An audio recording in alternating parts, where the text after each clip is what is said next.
बच्चों, हम 12वीं कक्षा की गणित की पाठ्य पुस्तिका का अध्याय 5 सातत्य तथा अवकलनीयता पढ़ रहे हैं, जिसके अंतर्गत प्रश्नमाला 5.1 के प्रश्नों को इस भाग में हम हल करेंगे। तो देखिए हमारा अगला प्रश्न क्या कहता है बच्चों। प्रश्न संख्या जो है वो 30 है और कह रहा है a तथा b के मानों को ज्ञात कीजिए ताकि f(x) जो है द्वारा परिभाषित फलन एक संतत फलन हो। अगर ये f(x) जो आपको दिया गया है अगर ये संतत है, इसका मतलब ये अपने प्रांत के बिंदुओं पे सभी पे संतत है। और इनका प्रांत क्या है, x 2 से छोटा या बराबर है, इसका मतलब 2 से छोटी और 2 तक की संख्याएं प्रांत में आ गई, 2 से 10 तक की संख्याएं मध्य की संख्याएं प्रांत में आ गई, और 10 से बड़ी और 10 के बराबर संख्याएं भी प्रांत में आ गई। जहां जहां x है वो आपका प्रांत है, तो इसका प्रांत बच्चों पूरा r है। अब ये पूरे r में संतत है, ठीक है। सर्वत्र संतत फलन आपके सामने दिया गया है। तो देखिए x बराबर 2 पर अगर मैं फलन का मान प्राप्त करूं तो 5 आएगा। आप देख रहे हैं f(x) = 5 जब x बराबर 2 हो। x बराबर 10 पर फलन का मान 21 है। 2 पर राइट हैंड लिमिट यानी कि 2 + h पर सीमांत मान, यहां से a और b के फॉर्म में इक्वेशन बनेगी। और 10 की लेफ्ट हैंड लिमिट लूं, लेफ्ट हैंड यानी 10 - h पर सीमांत मान लूंगा, तो एक a और b में इक्वेशन आपके सामने आएगी। तो यानी कि अगर फलन संतत होगा 2 पर तो फलन का मान और राइट हैंड लिमिट बराबर होने चाहिए। तो मैं 2 पर x बराबर 2 पर फलन का मान प्राप्त कर लूंगा और उसको बराबर कर दूंगा राइट हैंड लिमिट कहां पर, x बराबर 2 पर। तो सबसे पहला पॉइंट, फलन संतत है अतः x बराबर 2 पर भी संतत होगा। संतत है मतलब अपने प्रांत में संतत है, और x बराबर 2 उसके प्रांत में बिंदु है तो उस पर भी संतत होना चाहिए। तो इंप्लाइज दैट, यानी कि x बराबर 2 पर RHL at x = 2 is equal to F2 होनी चाहिए। LHL भी होनी चाहिए, लेकिन मेरा इन दोनों से काम चल जाएगा तो मैं इन दोनों को बराबर करूंगा, और बराबर आप कहें तो LHL भी होनी ही चाहिए। इंप्लाइज दैट, लेकिन मैं 2 चीजें निकालूंगा। x बराबर 2 पर RHL से a और b में इक्वेशन बनाऊंगा, और a b में इक्वेशन F2 के माध्यम से बन जाएगी, क्योंकि जिसकी वैल्यू कितनी आएगी, 5 आएगी। चलिए इंप्लाइज दैट, इसका मतलब क्या हुआ, लिमिट h टेंड्स टू 0, 2 पर राइट साइड में फंक्शन का सीमांत मान यानी 2 + h पर, यानी कि फंक्शन को 2 + h दे दूंगा, इक्वल टू F2। 2 पर फंक्शन की वैल्यू कितनी दिखाई दे रही है, अचर रूप से 5 दिखाई दे रही है। आगे मैं बात करता हूं तो यहां पर मुझे क्या मिलता है, limit h tends to 0, 2 + h पर फंक्शन का वैल्यू कितना है, ax + b। तो x की जगह 2 प्लस चला जाएगा, तो a 2 + h + b equal to आपका कितना हो जाएगा, 5। लिमिट रखेंगे h 0 तो आपका बन जाएगा 2a + b इक्वल टू आपका 5 बन जाएगा। ठीक है बच्चों। और यहां पर बात करूं आगे सेकंड केस की, तो सेकंड केस जो है आपका इस तरह से ले सकता हूं कि x बराबर 10 भी फलन संतत होगा, x बराबर 10 पर भी f(x) संतत होगा। तो एक तो 10 पर फलन की वैल्यू और किसके बराबर कर दूं, LHL के बराबर कर दूं 10 पर। तो मैं यहां पर कहूंगा कि LHL at x = 10 equal to F10, और RHL भी इसके बराबर होगी, संतत है तो। लेकिन मेरा काम इन दोनों से एक इक्वेशन बन जाएगी, तो मैं आगे बढ़ाता हूं। LHL एट x = 10 का मतलब क्या हुआ, limit h tends to 0, function का सीमांत मान 10 के बाईं तरफ यानी कि 10 - h करके फंक्शन को देकर निकाल लूंगा। और f10 की वैल्यू कितनी है फंक्शन में, देखिएगा f10 की वैल्यू कितनी है, 21। क्यों, जब x बराबर 10 तो फलन का मान कितना है आपका 21। तो यहां से मैं कहूंगा कि ये वैल्यू जो आपकी है ये 21 आ जाएगी। Implies that limit h tends to 0, ये 10 - h किसकी जगह जाएगा, x की जगह, तो a × 10 - h और प्लस b इक्वल टू आपका हो जाएगा 21। अब आप लिमिट रखें h टेंड्स टू 0, तो यह 0 हो जाएगा। आपकी इक्वेशन बन जाएगी 10a plus B equal to 21, इसको इक्वेशन 2 और जो पहले फाइंड आउट की इसको 1 दे दें। 1 और 2 से हम ए की और बी की वैल्यू फाइंड आउट कर सकते हैं। जो भी वैल्यू आए आपके आंसर होंगे बच्चों। आगे देखिएगा, उदाहरण नंबर 31, दर्शाइए कि F x equal to cos x square द्वारा परिभाषित फलन एक संतत फलन है। देखिए एफ एक्स के अंदर देख पा रहे होंगे दो फलनों का संयुक्त फलन है। तो मैं मान लेता हूं कि माना एच एक्स एक फलन है जिसकी वैल्यू एक्स स्क्वायर है और दूसरा फलन जी एक्स है जिसकी वैल्यू कॉस एक्स है। आप जी ओ एच निकालेंगे, जी ओ एच तो एक्स देंगे तो जी ऑफ एच एक्स आपका आ जाएगा और एच एक्स की वैल्यू आपके पास है एक्स स्क्वायर तो जी ऑफ एक्स स्क्वायर और जी ऑफ एक्स स्क्वायर इसका मतलब एक्स स्क्वायर दिया जी को और जी को एक्स देते हो कोस लगा देता है, कोस एक्स बना देता है, एक्स स्क्वायर की क्या लगा देगा कोस एक्स स्क्वायर बन जाएगा। फिर जब ये कोस एक्स स्क्वायर बन जाएगा बच्चों तो हम देखते हैं कि ये वैल्यू तो एफ एक्स के इक्वल है। तो अगर जी ओ एच को हम क्या परिभाषित कर दें कि ये संतत है तो एफ एक्स तो अपने आप ही संतत हो गया। आपने पढ़ा था कि दो आपके संतत फलनों प्रमेय में है कि दो संतत फलनों का संयुक्त फलन भी क्या होता है, संतत फलन होता है। तो देखिए कैसे हम कहेंगे कि एच एक्स जो है प्रथम फलन एच एक्स आर पर संतत है, एक स्टेटमेंट। अब एच एक्स का मतलब एक्स स्क्वायर, ये आर पर संतत है, तथा दूसरा फलन हमने क्या लिया, जी एक्स लिया, जी एक्स एच एक्स के परिसर पर संतत है। एक्स स्क्वायर का ग्राफ क्या होता है बच्चों, ये होता है, बना के देखना चाहे बना दे। तो एक्स स्क्वायर का ग्राफ तो ये होता है और एच एक्स का मतलब एक्स स्क्वायर है। तो एक्स स्क्वायर किस पर संतत हुआ, पूरे आर पर संतत हुआ, कहीं भी फलन टूटता नहीं। फिर cos x का ग्राफ क्या है, ये आपका 1 से स्टार्ट होके इस तरह से जाता है, ये भी आर में संतत है। और जब ये आर में संतत है तो जो आपका ये एच एक्स फलन है इसका परिसर क्या होगा, इसका परिसर होगा आपका 0 से अनंत। तो जब ये आर में संतत है cos x तो इसके परिसर में तो संतत होगा ही होगा। तो इसीलिए लिखा मैंने कि जो जी एक्स है वो एच एक्स के परिसर में संतत है। इसलिए मैं कहूं, इसलिए जो आपका जी ओ एच है, जी ओ एच बराबर क्या है, एफ, संतत होगा किसमें, आर पर, पूरे आर में संतत होगा।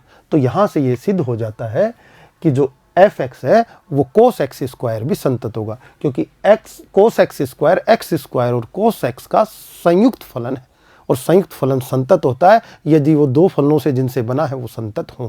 ये प्रमेय से आप ये कर सकते हैं। अच्छा, दूसरी चीज़, बच्चा इस तरह से क्वेश्चन को नहीं करना चाहता है तो उसके लिए आपका मेथड है, आप C बिलोंग्स टू R मान लीजिए और C पर LHL निकालिए, RHL निकालिए और C पर फंक्शन का वैल्यू निकालिए, तीनों को बराबर बताइए और संततता सिद्ध कर दीजिए। कुछ इस तरह से देखिएगा। ये फर्स्ट मेथड हो गया आपका। सेकंड मेथड देखिए, ये तो प्रमेय से आपने सिद्ध कर दिया। दूसरा आप कर सकते हैं कि आप LHL निकाल लीजिए, LHL at x equal to C और माना C बिलोंग्स टू क्या है, R, एक वास्तविक संख्या है तो सभी वास्तविक संख्याओं के लिए संतत हो जाएगा।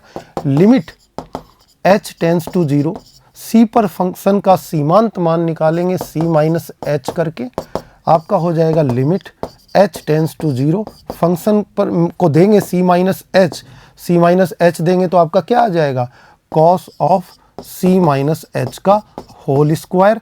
आप आगे देखेंगे तो h को 0 रखने से cos C स्क्वायर आपको मिलेगा। इसी तरह बच्चे RHL लेंगे, RHL भी limit h tends to 0, C पर फंक्शन का सीमांत मान निकालेंगे राइट साइड में C प्लस h, आप आगे देखेंगे लिमिट h टेंस टू 0 और आपका हो जाएगा cos C प्लस h का होल स्क्वायर, सामने मिलेगा cos ऑफ C स्क्वायर और C पर वैल्यू फंक्शन की निकाल देंगे, कितनी बनेगी cos C स्क्वायर। ये तीनों मान बराबर होंगे और आप कह देंगे क्या क्या फलन ये आपका संतत फलन है। LHL equal to RHL equal to FC, और C क्या है, बिलोंग्स टू R आपने मान रखी है, सभी वास्तविक संख्याओं के लिए संतत है। दोनों मेथड से किसी भी मेथड को अप्लाई करके आप संतत बता सकते हैं बच्चों। आगे देखिए क्वेश्चन नंबर 32, दर्शाइए कि fx equal to cos x का मोड जो फंक्शन बनाया है वो क्या है, संतत फलन है। जरा cos x का ग्राफ देखिएगा। cos x का ग्राफ बच्चों ये ऊपर से आता है, इस तरह से चलता है आगे, ठीक है। अब ये cos x का है, तो cos x का ग्राफ है, तो cos x की वैल्यू -1 से लेके 1 तक होती है, ठीक है। और cos mod x की बात, cos x का मोड की बात करूं तो ये 0 से लेके 1 तक हो जाएगा, क्योंकि नेगेटिव वैल्यू पॉजिटिव में बदल जाएंगी, और पॉजिटिव वैल्यूज कहां से स्टार्ट होती हैं, 0 से स्टार्ट होती हैं। तो ये इसका परिसर cos x के मोड का होगा। तो फिर इसका मतलब नेगेटिव वैल्यू आ ही नहीं रही है इसके परिसर में। यहाँ पर ऊपर 1 है और ये नीचे में -1 है।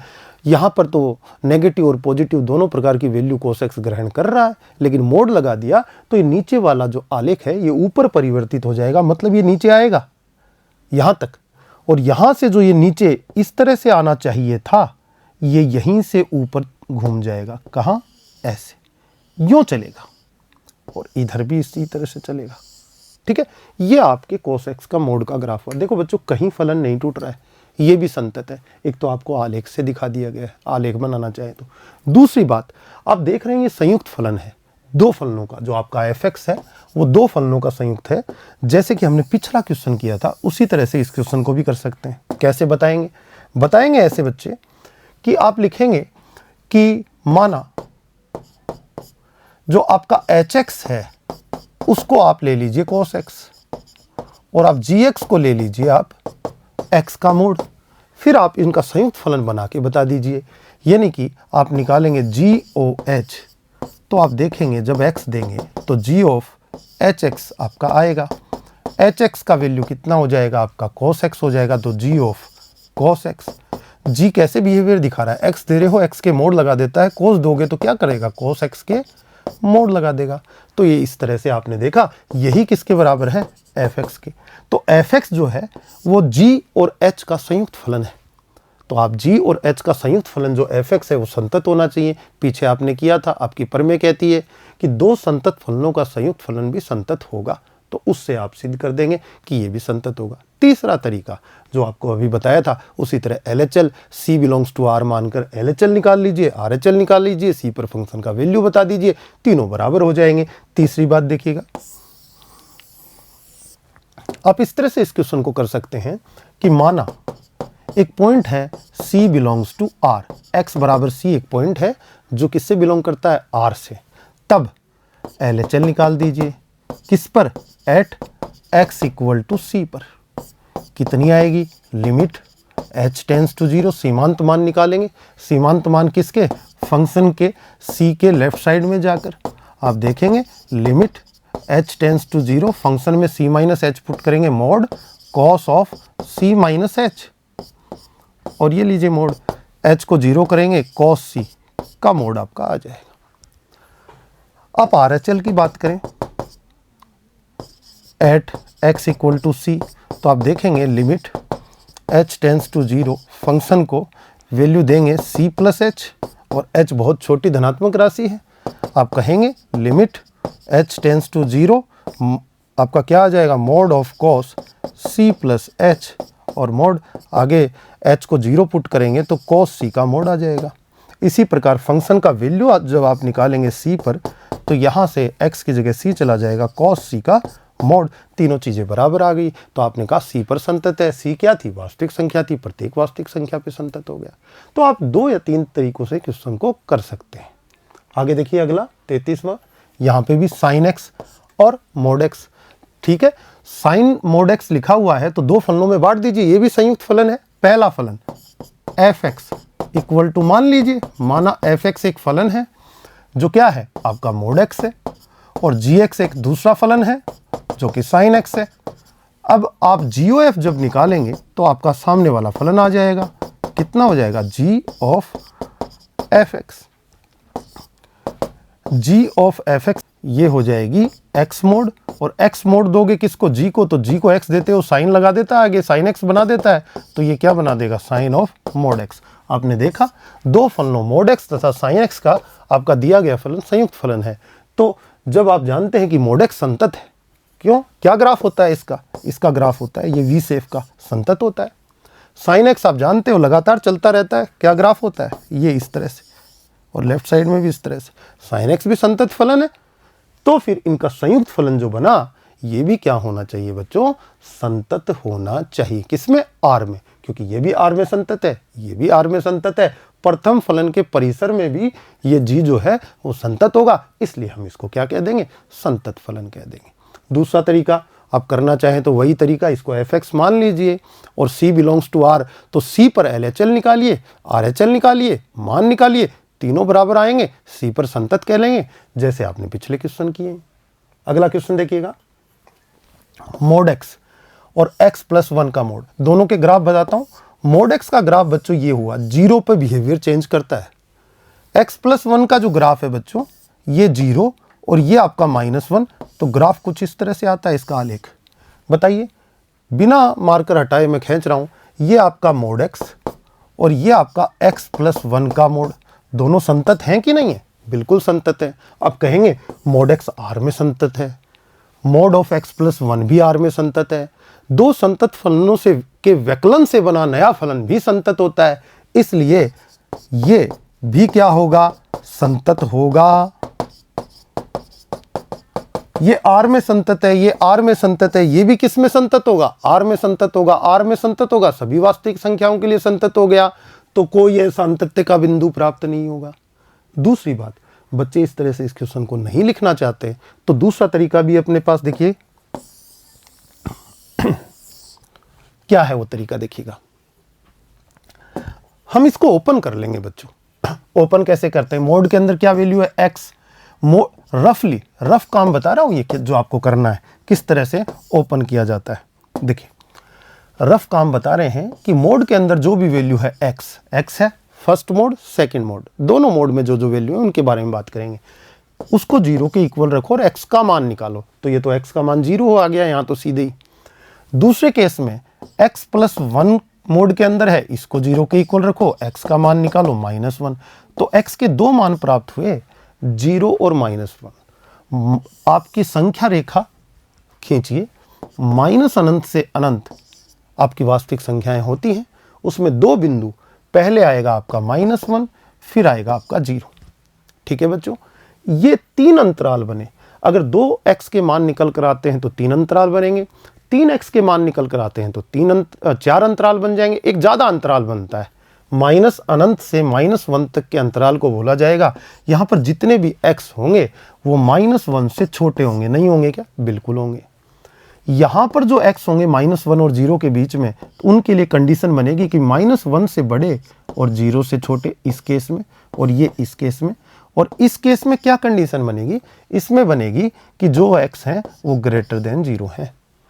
ये देखिए तीनों केसेस में फंक्शन को ओपन करना पड़ेगा। फर्स्ट केस देखिए, x इज लेस देन -1 में fx का वैल्यू, मोड हटाना है, ओपन करना है मतलब मोड हटाना है। इस x के आप मोड हटा दीजिए, ब्रैकेट लगा दिया, बीच में माइनस है, माइनस लगा दिया। x प्लस 1 के भी बच्चों ने क्या कर दिया, ब्रैकेट लगा दिया। अब देखिए, अब कौन सी वैल्यू माइनस से मल्टीप्लाई होगी ये चेक करते हैं। कंडीशन क्या है, x इज लेस देन -1। -1 से इस कंडीशन की कोई x की वैल्यू चूज कीजिए, -1 से छोटा कुछ भी ले लीजिए, -2, चलिए -2 ले लेता हूं, -3 भी ले सकते हैं। -2 यहां x की जगह रखिए, ब्रैकेट के अंदर मान क्या आ रहा है, -2, तो मोड से आया है ये ओपन होके, और मान इस केस में आ रहा है इसका ऋणात्मक, तो बाहर क्या लगना चाहिए, -1 से गुणा होना चाहिए, तब जाके धनात्मक बनेगा, इसलिए -1 से गुणा हो जाएगा। अच्छा, x का मान कितना चूज किया इस केस में आपने, -2, -2 यहां रखिए, अंदर ब्रैकेट के अंदर वैल्यू बनेगी -1 ऋणात्मक मान। मोड तो ऋणात्मक मान नहीं दे सकता, धनात्मक देना चाहिए। कैसे देता है, माइनस से गुणा होके, तो -1 से यहां गुणा कर दीजिए, वैल्यू बनेगी ये -x, ये क्या बनेगी, प्लस एक्स, कट जाएंगे माइनस एक्स और प्लस एक्स, और ये कितनी बनेगी आपकी, प्लस का 1, तो वैल्यू आएगी यहां पर 1। तो फंक्शन का वैल्यू 1 प्राप्त हुआ किस केस में, इस केस में ओपन होने के बाद। अगला देखिए सेकंड थिंग, x को हम लेंगे -1 से बड़ा और छोटा किससे, आपके 0 के, ये दूसरा कंडीशन। अब इसमें fx का वैल्यू कितना बनेगा वो चेक करते हैं। हम वही काम करेंगे, x का मोड हटा दिया और माइनस बीच में था माइनस लगा दिया, प्लस होता तो प्लस यहां लगा देते। अगला मोड जो है उसका भी मैं मोड हटा के ब्रैकेट लगा दूंगा। अब मैं चेक करूंगा कि कौन सी वैल्यू के बाहर -1 से गुणा करना चाहिए। स्थिति देखिए, स्थिति में देखिए ये माइनस है, -1 से 0 के बीच की कोई संख्या बताइए, -1/2। चलिए -1/2 यहां रखिए, -1/2 यहां रखते हैं तो x का मान क्या आता है आपका, ऋणात्मक आता है। इस ब्रैकेट के अंदर मान कैसा बनेगा, ऋणात्मक, जो कि पॉसिबल नहीं है क्योंकि मोड लगा हुआ है। तो x तो कैसे, ये वैल्यू कैसे ऋणात्मक हो सकती है। धनात्मक बनाने के लिए क्या करना पड़ता है, -1 से मल्टीप्लाई, है -1 से मल्टीप्लाई हो जाएगा। ठीक है, बात आई x + 1 की। -1/2 जो सोचा था इस केस का, -1 और 0 के बीच की कोई भी संख्या ले सकते हैं, आपने रख दी, -1/2 रख दी, 1 को उसमें जोड़ दिया, क्या बना, पॉजिटिव। तो बाहर माइनस से गुणा करने की जरूरत नहीं है। इस केस में देखिए -x यहां बनेगा, -x ये बनेगा और -1 बनेगा, -2x - 1, -2x - 1, ये फंक्शन का वैल्यू बन गया इस केस में। तीसरा केस देखिएगा बच्चों, तीसरा केस आ जाएगा x > 0। x > 0 की बात करूं मैं तो 0 से बड़ा यानी धनात्मक संख्या, तो fx का वैल्यू कितना आएगा, ये आपका x ब्रैकेट लगा दिया, ये माइनस और फिर x + 1 के भी ब्रैकेट लगा दिया, मोड हटा दिया। देखते हैं x 0 से बड़ा हो, कुछ भी चूज कर लिए, 5 देख लीजिए, 6 देख लीजिए, 2 देख लीजिए, 0 से बड़ा कुछ भी 1 देख लीजिए। चलिए 5 ले लेता हूं, x की जगह 5 रखिए, पॉजिटिव मान है तो बाहर -1 से गुणा करने की जरूरत नहीं है, पहले ही पॉजिटिव मान दे दिया मोड x ने। अब x + 1 के मोड को ओपन किया, अंदर रखा 5, x की जगह 5 और 1 कितना हुआ, 6, पॉजिटिव वैल्यू है। बाहर माइनस कर दूंगा तो गलत कर दूंगा क्योंकि फिर तो नेगेटिव हो जाएगा, मोड तो नेगेटिव वैल्यू दे ही नहीं सकता, तो फिर यही वैल्यू आ जाएगी, x - x कट जाएगा और ये -1 आ जाएगा। कितना आ जाएगा, -1 आ जाएगा। बच्चों जो आपने ये ओपन किया, इस फंक्शन को एक साथ लिख देते हैं f(x). देखिए फंक्शन की वैल्यू जो है सबसे पहले कितनी आई, 1, फिर कितनी आई, -2x - 1 और फिर -1। ये कब, यदि x क्या हो, लेस देन -1 हो। ये कब, यदि x क्या हो, -1 से बड़ा हो और 0 से छोटा हो, इनके मध्य में हो। -1 कब आई, कंडीशन x > 0 की। आप कहेंगे यदि x क्या हो, > 0। इस तरह से बच्चों आपने मापांक फलन को खोलना सीख लिया। आप जब समाकलन करेंगे तो भी इन विधियों का प्रयोग करके आपके मोड को ओपन करना सीखेंगे, तभी उनके समाकलन कर पाएंगे। तो इस तरह से आपने इसको ओपन किया। अब ये तो क्वेश्चन आपने बहुत सारे किए हुए हैं। आप यहां पर देखिए, आपने यहां पर x बराबर -1 कहां लगाएं, ये नहीं। देखिए मैं बराबर यहां लगा दूं तो भी चलेगा और मैं बराबर यहां लगा देता तो भी चलेगा। x बराबर -1 पर ये फंक्शन भी उतनी ही वैल्यू देगा जितनी की ये देगा। देखो ये फंक्शन में x बराबर -1 रख के देखो, -2 × -1 + 2 -1 फिर हो रहा है, तो यानी कितनी वैल्यू आएगी x की जगह -1 रखने से, आपकी वैल्यू बनेगी बच्चों 1। और यहां से भी कितनी आ रही है, 1, तो यहां बराबर लगा दो, चाहे बीच वाले में बराबर लगा दो, एक ही बात है। x बराबर 0 पर क्या मान आएगा फलन का, तो वो देखने के लिए यहां से भी उतना ही मान आना चाहिए, यहां से भी उतना ही चाहिए। देखिए अगर मैं बराबर का चिन्ह यहां लगा देता हूं तो कितना मान बनेगा बच्चों का, x बराबर 0 पर -1। अगर मैं यहां लगा देता इस साइन को, x बराबर 0 बीच वाले में दे देता तो भी उतना ही बनता। रखो x बराबर 0, कितनी वैल्यू बनेगी, -1। तो कोई फर्क नहीं पड़ता, ये बराबर यहां पे लगाओ चाहे यहां पे, 0 का यहां पे साथ में ले लो या यहां पर ले लो, किसी भी फंक्शन में ले सकते हैं, बराबर वैल्यू आती है। अब -1 पे फलन देखेंगे आप, संतत आएगा। आप 0 पर देखेंगे फलन संतत आएगा, LHL RHL और 0 का F0 निकालेंगे तो मान बराबर आएंगे। और फिर आप कहेंगे कि जब x लेस देन -1 है तब तो अचर फलन है, तो वो तो संतत होता है। जब x ग्रेटर देन 0 है तो अचर फलन है, ये -1 यानी कि संतत है। जब x बिलोंग करता है -1 से 0 के मध्य ओपन इंटरवल में, तब फलन बहुपद है एक घात का, तो संतत है। तो आपको एक तो x बराबर -1 पे ज्ञात कर लेना है, एक x बराबर 0 पे ज्ञात कर लेना है। काफ़ी सारे क्वेश्चन किए हैं, आप इनको इस प्रकार ज्ञात कर सकते हैं। तो ये 2 विधियां आपको बता दी गई हैं इस क्वेश्चन को सॉल्व करने की। तो आज के लिए इतना ही बच्चों, धन्यवाद।